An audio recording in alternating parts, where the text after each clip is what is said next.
Hello, everyone, and thank you for joining us today. For those of you who don't know me, my name is Boran Zaza, and I'm the Director of Communications and Development at Orchestras Canada, Orchestre Canada.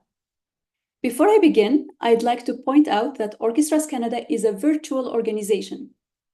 This means that we work from wherever we live. My office is in Rimouski, Quebec, a beautiful city located in the lower St. Lawrence region, just on the border of the Gaspé Peninsula. These regions lie on the unceded traditional lands of the Wolastoqiyik, Waspikuk, and Mi'kmaq First Nations. Today's session will be recorded and be made available on Orchestras Canada's website soon. We'd encourage you to share it with your vacationing colleagues when they're back. We're using the chat box to capture questions and comments on the presentation today, and Eric will address them after he finishes his presentation. But enough from me. I'd now like to introduce Eric Nilsson, the Vice President of Global Partnership at TRG Arts. We've collaborated with Eric quite a few times already as a valued webinar presenter and featured guest at our 2023 National Conference.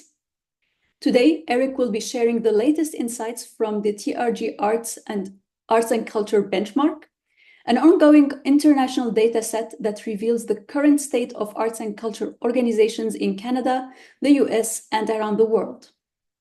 A growing number of Canadian orchestras are now taking part, but there is room for more. I will now pass the mic to Eric. Excellent. Boran, thank you so much for having me, and thank you to Orchestras Canada and everyone who's joining the webinar today. It's such a pleasure to be here, and I feel honored to be in this conversation with you all. So thank you so much. And like Orchestras Canada, TRG is a virtual company. I am calling in today from New York City, Manhattan, to be exact, on the ancestral lands of the Lenape. I offer honor and respect. And again, just such a pleasure to be here to talk about data. For some of you who have been in webinars with me before, data is a big a badge on my geeky hat. So we're going to go into some data today about what's going on with engagement among our audiences in North America through the benchmark, and those of you who are participating in it. So appreciate you sharing your data, and others who'd like to join, we'll talk a little bit about that, how you can join up if you'd like to be part of this data set.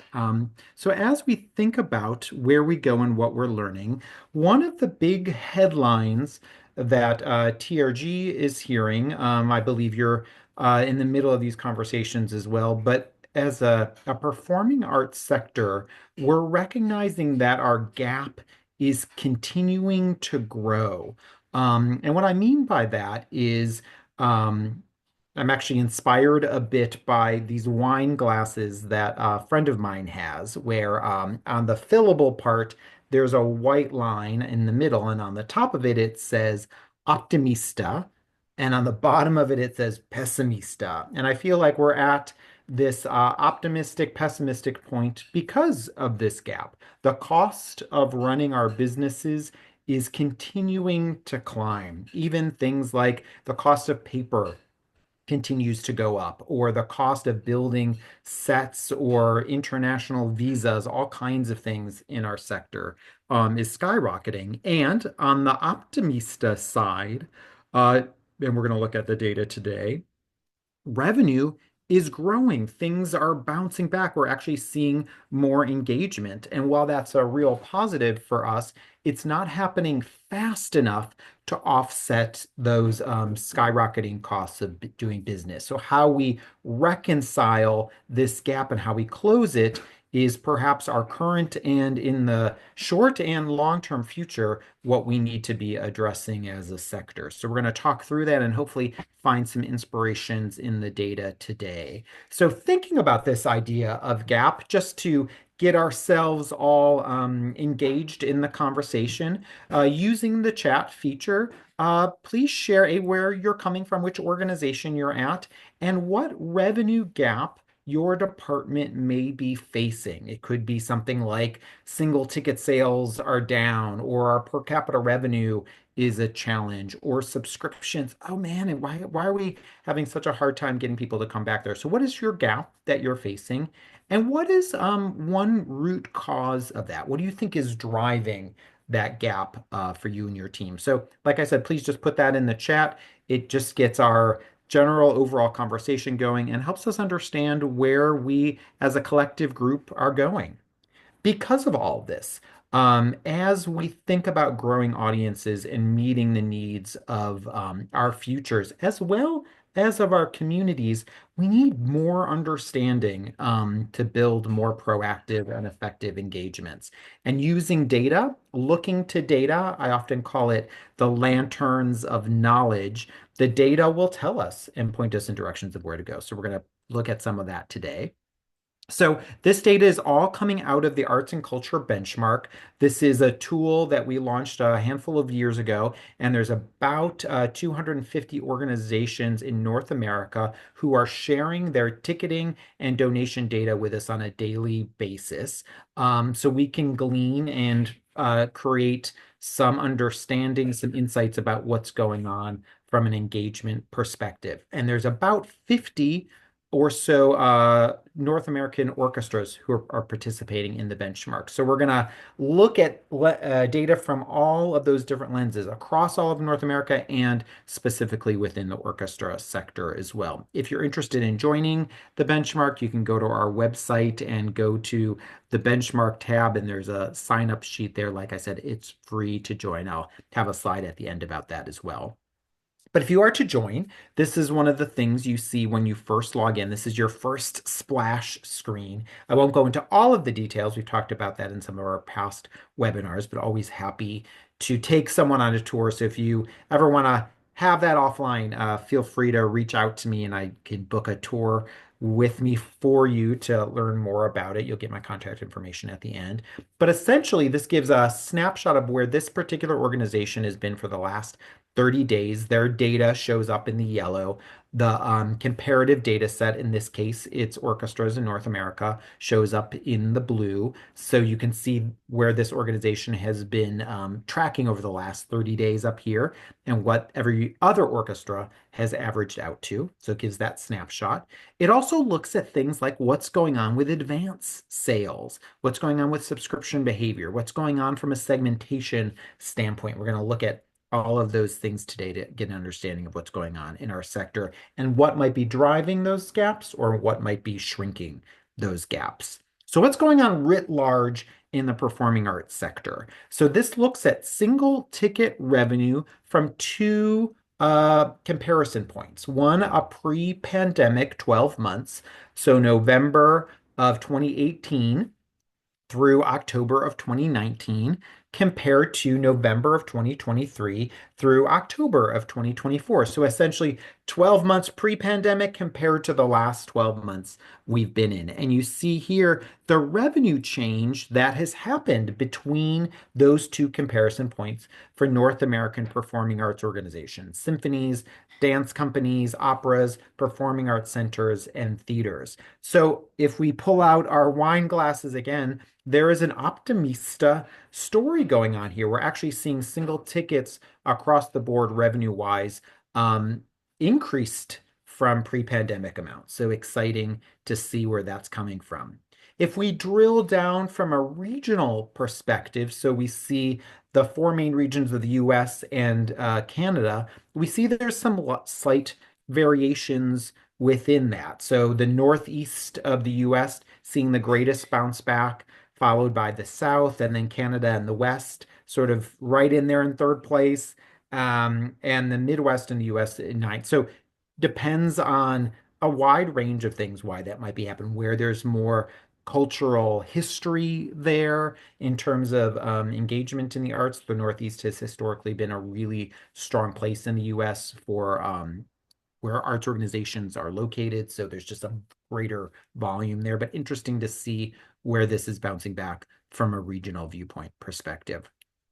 Another question we get asked as single tickets continue to grow is, hey, are our tickets, our prices staying at pace with inflation that we're seeing going on? So you see a couple of things here by the different genres, theaters, dance, performing arts centers and orchestras, and you see these green bars and these purple bars. And the green bar looks at the per capita revenue for single ticket sales post COVID, essentially the last 12 months we've been in, and the purple is that 12-month period pre-COVID. And if you see here, all these green bars are outpacing the purple bars. So writ large, when we look across all four genres, per capita revenue pre-pandemic on average was $40. And when we say per capita revenue, that's the average amount someone has spent for a ticket. So if you sold $100 in tickets and you sold 10 tickets,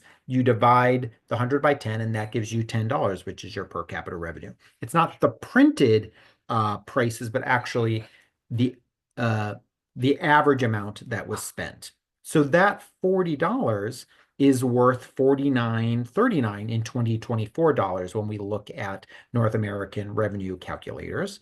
And post-pandemic wise, our per capita revenue has been $52 across the board. So we are actually pacing just ahead of inflation amounts so that we're not losing ground to inflation. When we look at that from a North American orchestra's perspective, pre-pandemic, the per capita revenue was $36.50. That's worth $45.12 in today's dollars. And we're seeing actually what orchestras are pulling in is $47.58. So not just aggregated wise, but orchestras as well are keeping just ahead of what inflation has been at for the last year. So we're slightly keeping ahead of that pace. That should help us build a little bit of that cushion to help fight against that other side of the gap where the costs of doing business are increasing. Also interesting to think about is, you've got single tickets as that entry point, but what locks people into repeat behavior or longevity with organizations? And that historically has been subscription revenue. And this, as we've come out of the pandemic, subscriptions has taken a longer time to bounce back. And this actually was really excited. I was excited to see it. We at TRG was excited to see it as we analyze this slide to see that comparing again that pre-pandemic 12 months, November through October, to the last 12 months we've been in, November through October of 2023 to 24.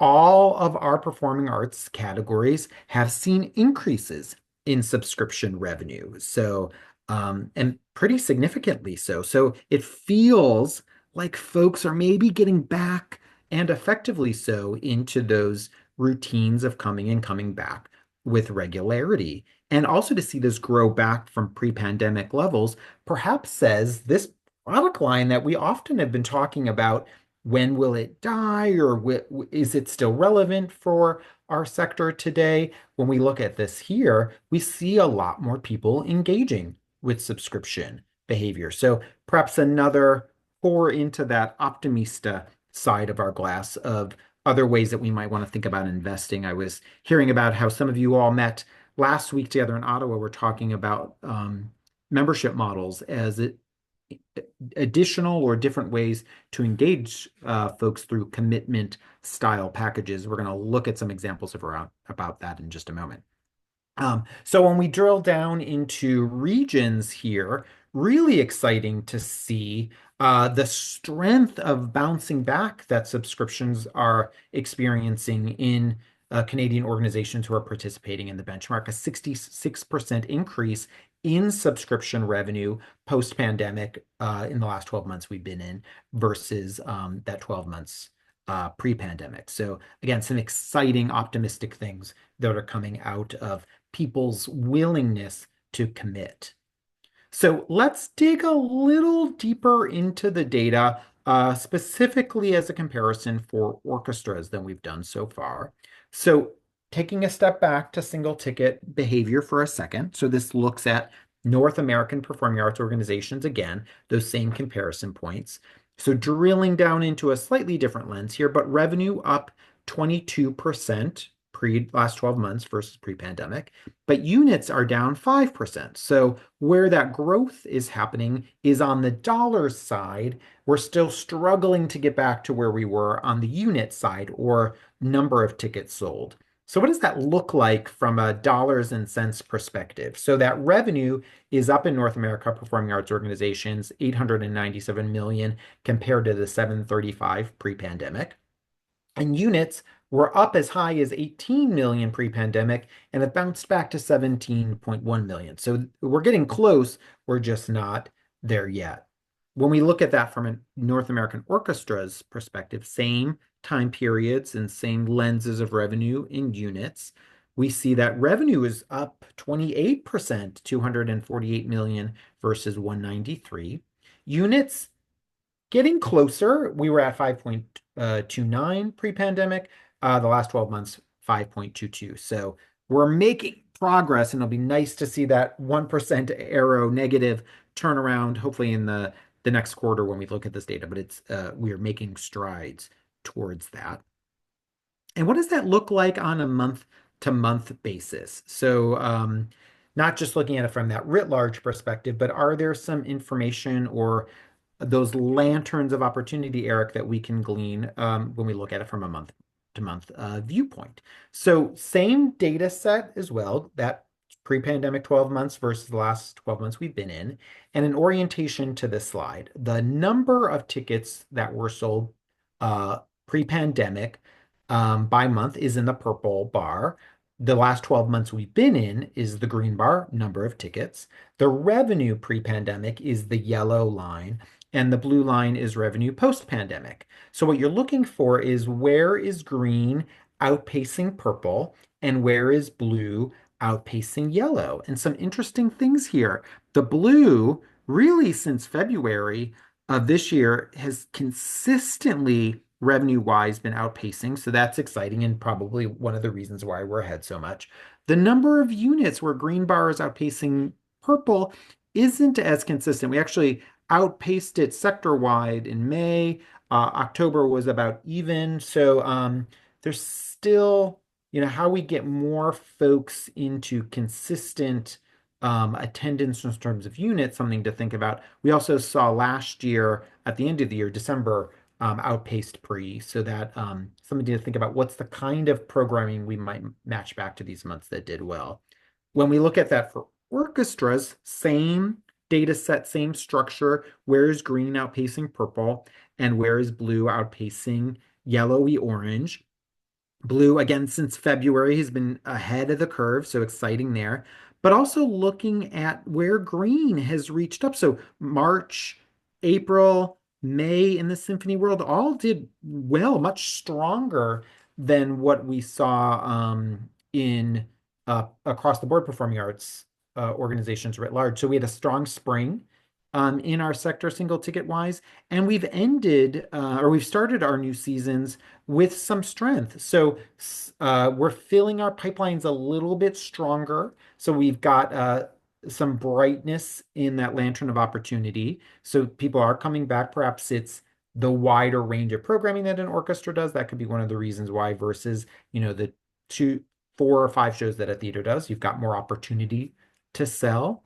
And now that we're seeing some heat here, a question we might be asking ourselves at orchestras is how are we getting these first timers or new people who are outpacing where we were before to come back and have a second or third experience? We'll talk a little bit about that. But there's some strength here, which is exciting to see.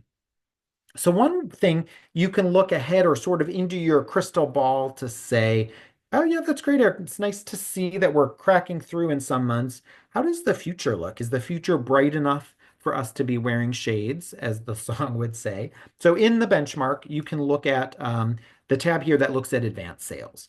And it looks into the future to say how many tickets you have sold for performances in upcoming months. And you can do a couple things in this. For what we're looking at today is comparing this year to 2023. That's why you see the blue bar highlighted. And the gold line is this particular organization who's logged in, what their sales or where their sales are coming in for future months. So probably not a surprise. Their December is looking strong as we get into the holiday time of year. The dotted line is where the dotted gold line. So the solid gold line is this year. Solid dotted gold line is where they were last year. So something interesting here is they had much stronger advanced sales for their March performance last season, than they have for this season. So is that because of programming? Is that because they may have not put as many invitations out into the market? As you look at this, these can give you inspirations to think about asking some key questions of the why here. The other thing you compare it to is who else in the benchmark from your group, so here orchestras. So what is that aggregated data set looking like in terms of their advance? The solid blue line is this year for the aggregated data set, and the dotted line was last year. So seeing, oh, are my competitors or colleagues, to put us on friendlier terms, what kind of advance are they seeing? If they're seeing some strength in the future, that might mean we might want to put a little more muscle into our marketing for some of our future performances, because if they're having strength, that might show that people can and are willing to buy early with the right kind of message. So perhaps we might want to think about that too. So that's how you can apply or use this particular screen. So single tickets, what's going on the subscription side? So again, using that same structure of the 12-month comparison points pre and the last 12 we've been in. Revenue for subscription sales North American Performing Arts Organizations up 37%, and units, not packages. So this is the number of tickets associated with a package. So if you had a 4-concert package, this would count each of those 4 times in the unit count. So that's what we're looking at. But exciting to see both categories up when we compare that to the numbers. Look at the increases there, both revenue-wise and units. Again, a little bit of optimista there. And then on the orchestra side, North America, even more. Look at that revenue up 43%, units also up 11%. So again, some strength there when we see people being willing to commit. I know we've been talking about for the last few years and even coming out of the pandemic, wondering if subscriptions would get their muscle back in again. And perhaps this is finally the time that that's starting to take off. And look at that from a revenue perspective, really, and units, really exciting to see. We also have this view on the month-by-month basis. I'll get to that in a second, because one of the reasons why this might be growing, even though we as a sector have been questioning subscriptions for so long, the subscription industry is actually growing in leaps and bounds in the for-profit sector, in the retail sector. So this is an article from Forbes from March, and I'll bring this lower screen shout out there about the growth that Forbes, that the business world is projecting for folks participating in subscription style packages. So just when we were maybe ready to kick it to the curb, the for-profit sector is saying, hey, wait a minute, we're seeing some good stuff. So that could be driving our growth, is that more people are participating in these style programs. Some of you may be aware of this. It was recent information for us that there's actually a whole conference dedicated to subscriptions that happens every year. They actually give out scholarships and pay users, you all would be considered users, ways to go. So if you're interested in attending that conference next year, go to their website, put their names on the wait list. We get no kickback from this. We just find it super interesting that there's a conference that's all about subscription behavior, and you can get a scholarship to go. So you might be one of the lucky ones. Cincinnati Symphony, I know, attended last year and got a lot of really interesting information out of it. So an inspiration for us to think about, indeed. And they would say to us, hey, when we look at what subscription style packages are selling the best, here's an example of 3 of the most popular ones. Subscribe and save, membership, streaming. Look at what the attributes of those look pretty familiar, right? That's very similar, if not identical, to the types of models that we use. So not only are subscriptions picking up steam, but our models are actually starting to get more heat among consumers. So perhaps leaning into that more. These are the other 3 of the 6 most popular types of subscription packages or models. Here are the other 3, a little more out of the box for us, but interesting things to think about. They would also say retention is required. Subscription brands generate 80% of revenue. So think about what's your split of subscription to singles. That revenue, is it close to that? Something to inspire us on where we might want to go to from a KPI. Poor customer service is the number two reason for membership and subscription cancels. On the converse side, it's the number one reason for staying. So creating a great experience when people come it helps lock people in. We do that so well in our sector. So interesting to think about that. Think about demographic differences and think what they mean by that is making sure our marketing is as segmented as possible, both in who we're reaching out to, what imagery we're using in that marketing, and how we're using language to appeal to a wider range of folks so they feel welcome into our invitations to join us. So some interesting provocations around what are some of the tenets and tools that make up for great subscription behavior. Okay. And also this interesting other one for us to think about how we develop community within our subscriber base and members for those of you who are reaching out or thinking about membership models. Because of this, this is Google or data that Google has shared post-pandemic, still true today. Our customers, the customer world in general, is thinking about how things can become more convenient. They want to escape their daily lives into something that transports them so they could think about who they are in new ways. They have new priorities about what's important to them. A lot of the research is pointing to people want stronger mind, body, and soul, diets feeding those different parts of their body, and art and music absolutely does that. And they want the organizations that they participate with to have similar values that they have. So not only buying tickets, but when they think about donating and participating their time, showing up, they want to feel and understand that they're on the same page together, or that they're gonna learn together. So interesting things for us to think about weaving in to our subscription and even single ticket marketing and development asks. So, Eric, let's drill down into the month by month, as I mentioned earlier, that little detour just to give us some further inspirations, but here we are. So again, same structure. Looking at units for subscription is the purple bar. Pre-pandemic. Units for subscriptions post-pandemic, last 12 months, is in the green bar.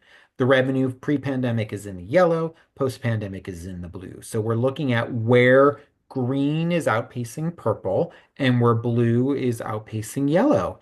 And look at that, pretty consistent, not pretty, but really consistent from March on. So we've got about 8 months of consistent behavior where both units and revenue have been outpacing pre-pandemic sales for subscriptions for North American performing arts organizations. So continued strength, not just a pop-up that didn't sustain itself. So let's see what's happening in the orchestra sector. So almost similar story. So where is green outpacing purple and where is yellow getting outpaced by blue? Same thing, about 8 months of behavior where we are seeing continuous purchases and strength associated with subscription offerings and purchases. So again, like I said, maybe it just took a couple of years for us to get people back into our venues, for people to feel comfortable coming back again. And maybe you would say, hey, Eric, I'm not experiencing this yet, but maybe some leaning into or investment here would make a difference with getting more folks from your databases to want to come and participate that way. But it's exciting to see this level of heat start to happen here. So what's driving this resurgence? In addition to, Eric, as you described, in the for-profit sector, there's more appetite and examples of people committing to product. I think that's absolutely helping us. We're also seeing per unit and per capita is up. Per capita is up 28%. So remember, we discussed what per capita was during the single ticket portion, the average paid per ticket. So, subscriptions have all those tickets associated with the package. So we're looking at, on average, how much someone paid for each of the tickets, each of the units within their subscription package. And in the last 12 months, it has been up 28%. $64 versus 50, adjusted for inflation, 50 in 2019 dollars is 61.74. So we are not only seeing that grow, but it's also staying ahead of inflation amount. So that's where you saw that growth in revenue. This is helping us in addition to the fact that our units are up as well. And we're also seeing when folks are committing, they're coming, the most loyal patrons are coming more often. So what this slide shows is 2024 versus 2019 year to date for 2024 versus all of 2019. And when we look at all of our subscription attendees, or actually ticket buyers writ large, what percentage or what proportionality of our ticket buyers are coming in each season once, 2 to 3 times, 4 to 5 times, or 6 pluses. And you see here, pre-pandemic is in the purple, post is in the green. So we're having about the same amount proportionally of folks coming at least once per season. A little less people coming 2 to 3 times or 4 to 5, but more coming 6 plus times. So when people are committing, those real loyalists for us, they're coming more often than they did pre-pandemic. So that's the optimista. The pessimista is this section right here, the 2 to 3s and the 4 to 5s. So as we're getting people in and then trying to get them on their journeys of early stage repeat buying with us, that's not happening as quickly as it did pre-pandemic. So this would be a place to lean in to understand at your organizations, why is that happening? Is that because of programming? Is that because of we're not having enough messages going out? Is our messages not resonating? Those kind of things. But if we, our opportunity to continue growing and shrinking that gap isn't just on the top and the bottom in terms of loyalty, but in that sometimes called the messy middle that is often where many of our customers are sitting. So it's an opportunity to get those folks to grow.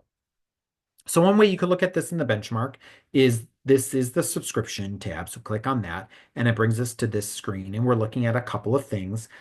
We've got ticketing, highlighted number of tickets and number of packages.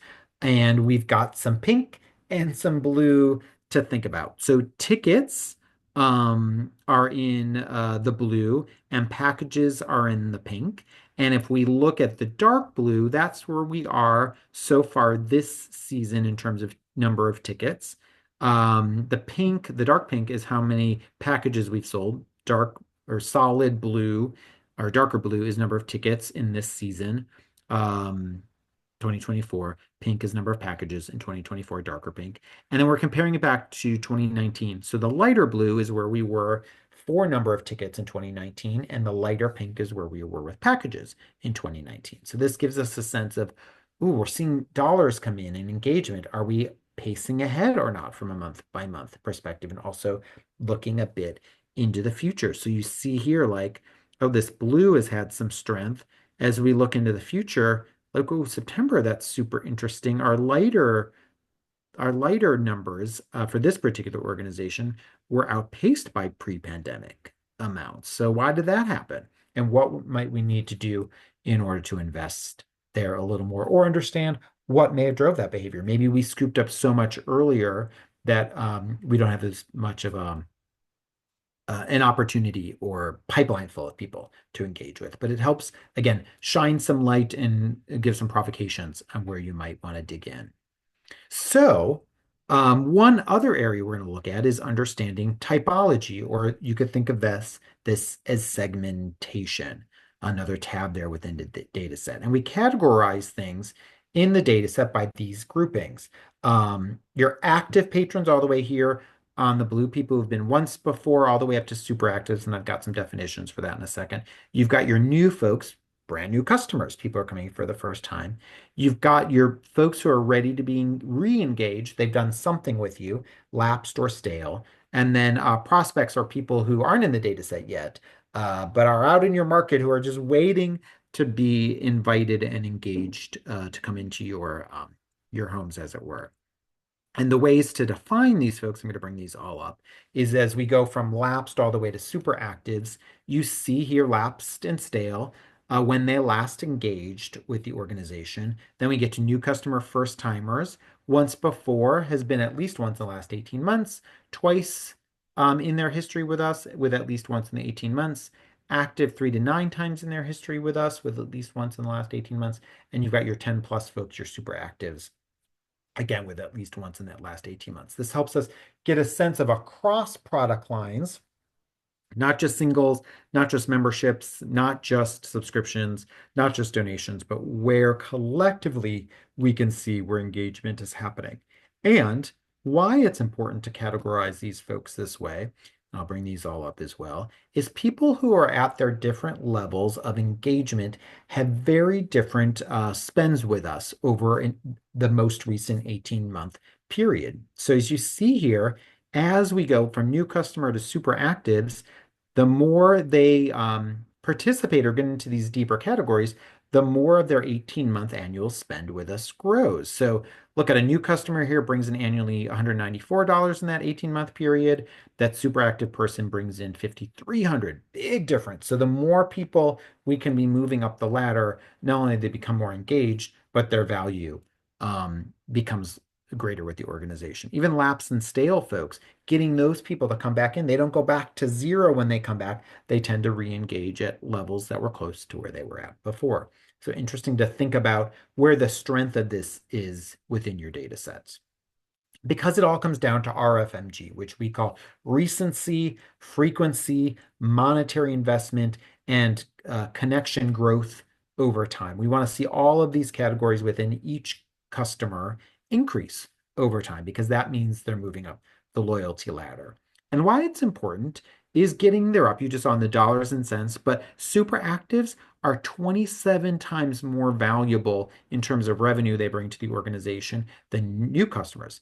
They're all valuable customers, but if we think about closing those gaps, we need to be moving people up in order to have any chance of closing that gap and getting beyond that so we can invest back in our organizations. Because of this, I'll bring these all up. New customers, they're about 60% of our databases, but they bring in about 17% of the revenue. Actives and super actives, about 16% of our databases, but they bring in about 70% of revenue. So one feeds and grows, and the other helps us be more sustainable as an organization. So both really necessary and important. So I was so excited to hear that those of you who were in Ottawa last week were talking about different loyalty models and ways to engage people, from subscriptions to memberships and all of those great ways to grow more actives and super actives. Because what we're seeing here, so this is comparing 2019 to 2024 again, North American Performing Arts Organizations. The purple bar here is by those different categories, the percentage of participation.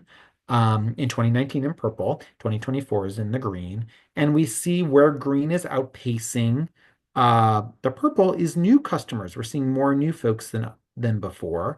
But we're not seeing as many folks get onto the pathways of repeat behavior. So that is going to be a challenge for us if we think about the time it takes to move someone up the ladder and getting them to those places of stronger lifetime value. We need to get more folks to come back with regularity. So that's an opportunity for us, specifically in the orchestra sector, a little bit more variety going on. Growth with new customers, absolutely. But look what's going on with lapsed and super active. So we're getting more people used to come back. Really exciting. So maybe it's, again, just taken some time. And those super actives, as we saw in that 6+ window, when they're participating, they're coming at even stronger, more active rates than they did pre-pandemic. So the question would be here is, what are we doing with this that messy middle group to try to get them to come back more? So I've got some suggestions and ideas for us to think about that with what's working. So this example from the Minnesota Orchestra, they saw some growth with their subscribers. So they asked them, why? Why did you subscribe? Let's hear what was driving your behavior. So top 3 reasons: programming, value, of course, and third, commitment to self-care. Super interesting that was so important to folks. So they really ran with that. So they use that in their social ads. So look here in the upper left-hand corner of this first ad, you deserve it. So less about the programming itself, but more about what it does or feeds to you as an attendee. And then they did this Instagram campaign where they actually switched their imagery, continuing to use that stuff about you deserve it, put it on your calendar, you're going to love it.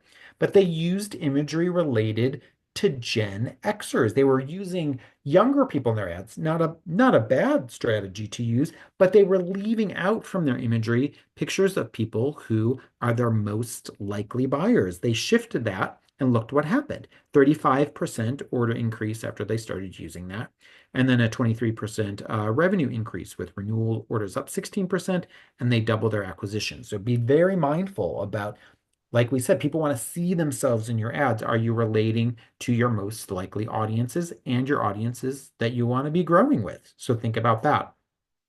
Our friends at National Ballet of Canada wanted to really think about subscriptions in a new way. So they thought about what wasn't working or what wasn't resonating and how they were putting their packages um, together and how they were marketing them. Look at the things they had going on here. Discount wasn't well communicated. Their packages were titled by day of week. How exciting is that? Oh, I bought a Wednesday package. How exciting. So they shifted things around. So they made the discount much clearer. They retitled what their packages were named to be much more attuned with the experience of going, and they made their choose your own feel more exciting. And as a result, they're pacing way ahead. They've doubled the number of new subscribers and overwhelmingly positive feedback from new folks. So tweaking messaging, making it exciting, thinking about what people are going to get out of the experience, all really exciting along the way. Okay, a couple of other just quick things. So membership in the arts, you all are talking about this. So one of the big debates we hear is membership instead of subscription, or should it be alongside of subscription? And we would say alongside of. And membership, just in general, we've seen this in the museum sector has done this for years. People who come and have multiple visits have higher renewal rates, and membership provides a facility that makes it really easy for someone to come back and have a second or third or fourth experience. So build that into the ability to create repeat attendance. One membership package for you to think about or maybe explore as a comparison point. This is Phoenix Theater. They created this all access pass pre-pandemic. Walks alongside this membership program versus their subscription. These are the benefits the pass gets. You could look that up if you want to check out, but it's $39 per month. And they too worried, oh gosh, is this going to cannibalize our subscriptions? Well, what they learned was actually memberships grew. It's of the 5 years they've been doing it, it's up by like 300%. So lots of excitement for it. And their fixed series has grown at the same time. So what it's done is it has found a way for people who really maybe didn't find the subscription the right fit, but actually really liked what the membership had to offer. So gives more opportunities and variety for your customers to pick from. And the super interesting stat as we looked at it was that their members at Phoenix Theater come on on average 12 times per year. They don't even have 12 productions, but they see that membership actually allows people to come multiple times to shows that they really like. People would have never bought a second or third ticket to a show, but the membership gives them access to available inventory. So they can show up, and as long as there's a seat, they could have it. So it's growing that messy middle to come with more frequency. Really cool to think about. So, how you might do this or take this on, just some simple, go back to your desk frameworks on how to apply some of these inspirations from these TRG client examples I just showed. But if you want to get folks to, single ticket buyer to repeat buyer, ask them to come back. Make sure you're asking multiple times. Think it can sometimes take up to 8 to 10 invitations to get them to want to come back, and can take maybe a year or 18 months to have that second experience. Getting folks from multi-buying behavior, give them priority access to get them to want to come back, and then get them into subscription or a membership by doing things like upgrading their seats or upgrading the experience, or especially in the membership model, auto renew is a super attractive, I just pay monthly for my package and it just renews automatically. I don't have to think about it again. Super actives, trying to get them into donor and or more committed levels of engagement, expand access, maybe have a wider range of benefits that become available at that level. And as you think about advocates, major donors, or just even getting into the deeper levels of donation with you, think about what these folks are what they're getting attracted to in terms of your programming, and start cultivation conversations with them that think about what their needs are along with how they can make impact at your organization. So just some simple things. Welcome back. Then get them into something that's easy for them to renew, and then expand access, and then talk about engagement and investment together. So if you're, facing one of these gaps and you're serious about closing that gap, I'm happy to puzzle through that with you. Or if you're one of these organizations who's thinking about, hey, we might want to launch a membership program alongside or instead of our subscription, but I want to get some more data on that, and or I just want to see what the benchmark looks like. I'm happy to spend time with you all. My QR code here links you to my online calendar, so you could book an hour of time, just free, no obligation, but just a chance for us to puzzle through further and help with that gap closing, because we need as many arts organizations to continue thriving as possible. And rather than seeing that gap continue to widen, TRG is committed to working with organizations to help escalate closing that gap, growing that revenue to make us get better. I see Boran has come off mute, so I think we might have some questions, but that leads me to this slide here, which is our question and conversation slide. So yeah. Wonderful. Thank you so much, Eric. What interesting insights. I was personally very surprised to see the increasing number of subscriptions, because it goes against some of the anecdotal examples that we heard, but it's great to see that it's really coming back in the sector. I just wanted to ask you actually a very small clarification, which is, are all the dollar amounts that we saw in the presentation US dollars? They are US dollars. Yeah. Okay. So these that's the bulk of the data in the benchmark is US organizations. There's about 15 Canadian organizations in there. So it skews heavily towards US that way. Got it. So we have a few excellent questions that came in the chat. So we have Yeah. a question from Ariana Verbry from the West Spring River Music. She asked, so revenues are up, but actual butts in seats is still down. Are we worried that the price of tickets is holding our audience back? Yeah, that's a really good question. I see a lot of dialogue in the sector at this moment in time. And one of the things when this comes up, we say to organizations is pay attention to your abandoned cart rate. So, people go into our websites to buy tickets, and if you see them not following through with that, that often can be a sign of price resistance. So, if you don't track this data now, it's something to start tracking to say, hey, how many people are getting steps along the way but aren't actually finishing that purchase with us? They're sniffing around, and if you see that start to grow, that could be a sign that your prices are too high. So one recommendation TRG has is having enough variety, and through as much of your selling cycle as you can, have a variety of different price points available. So it also could be maybe you have too little, so it's selling out too fast. So if all of your low price inventory goes like that, perhaps you don't have enough there to meet the need for it. So those are two areas you can analyze to figure out if you're in the right mix or not. I know this instinct to let's just keep raising prices to make money is something we grapple with, but also we have to pay attention to what the rhythms that are happening within what customers are saying to us without actually saying to us. But that's a good stat around abandoned cart to pay attention to. Right, that's such a great insight. Thank you. We have another question from Megan Greer from the Saskatoon Symphony Orchestra.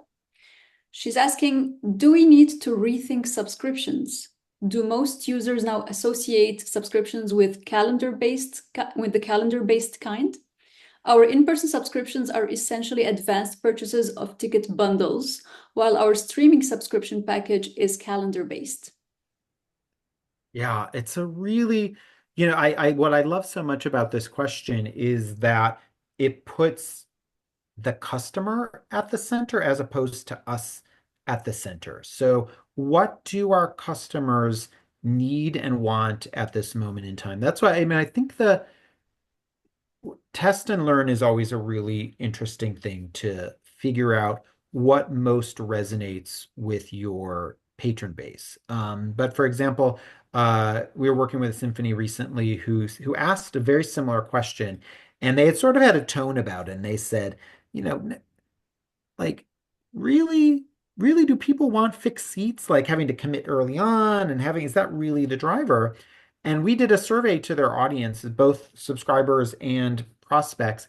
And what came back was, especially for prospects, oh, and these were young people, these are millennials saying, I didn't know I could have my own seat. What? Really? I didn't know that existed. So, two things. One, talk to your patrons and figure out what's important to them. But two, going back to that slide about um, alongside, not instead of, maybe test and learn to see if you offer a variety of things, some things that maybe require more commitment, but some things like a membership campaign or a membership model that says, oh, as long as there's inventory, I could get a ticket tonight, but I'm paying on a monthly basis to have that access. That can appeal to a wide range of audience members because there are still folks I think who like say, oh gosh, just having it on the calendar makes it so easy so I don't forget. So I don't mind committing. So I think we're in a world of needing to cater to a wider range of needs and finding out what best fits and what can you effectively service as an organization and pick the one or two or three or two that work best for you, your audience, and what you can actually service.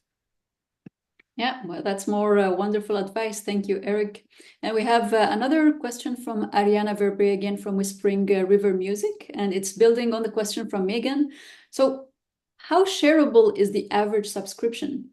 Someone might not go to every concert, but they might go in with a friend and split the concerts.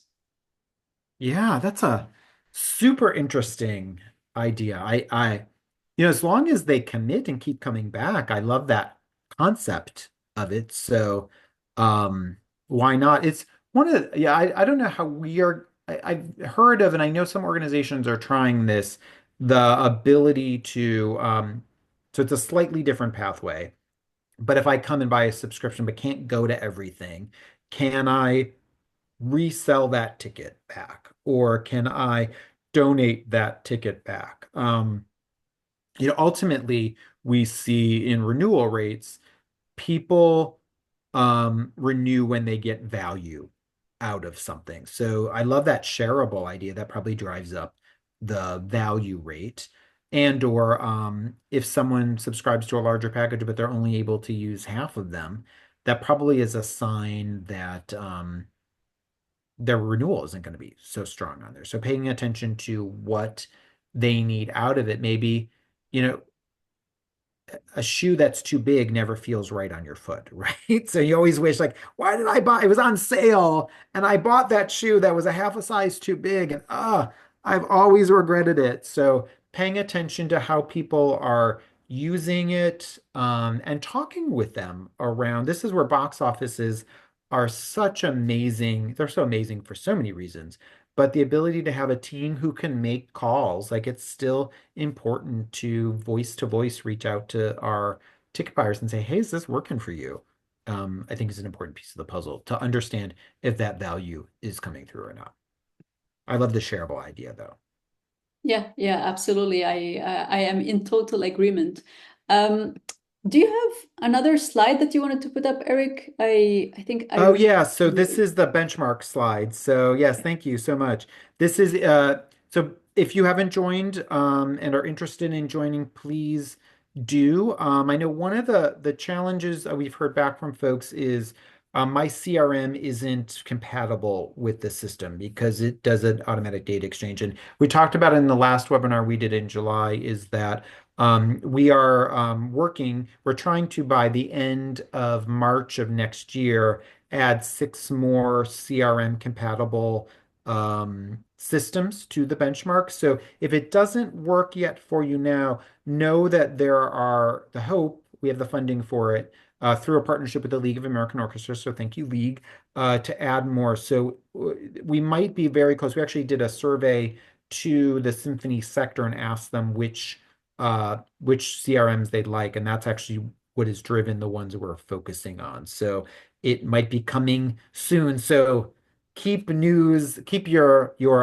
tab open for the news channel on what's going on here.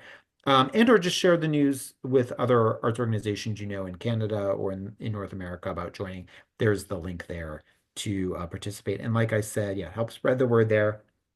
And then I put that QR code, but also my contact information. If you ever want to talk through stuff or puzzle through ideas, I'm more than happy to do that too. Like I said, the more boats we lift as organizations, the more effective we are together. Happy to be part of that way with you all. So Wonderful. Well, I see no more questions in the chat, so I would like to thank everyone for attending today's webinar, and thank you to Eric for sharing these insights so generously. And another word of appreciation for our fantastic simultaneous interpreter, Alain. Thank you so much, everyone. Have a great afternoon. thank you, everyone.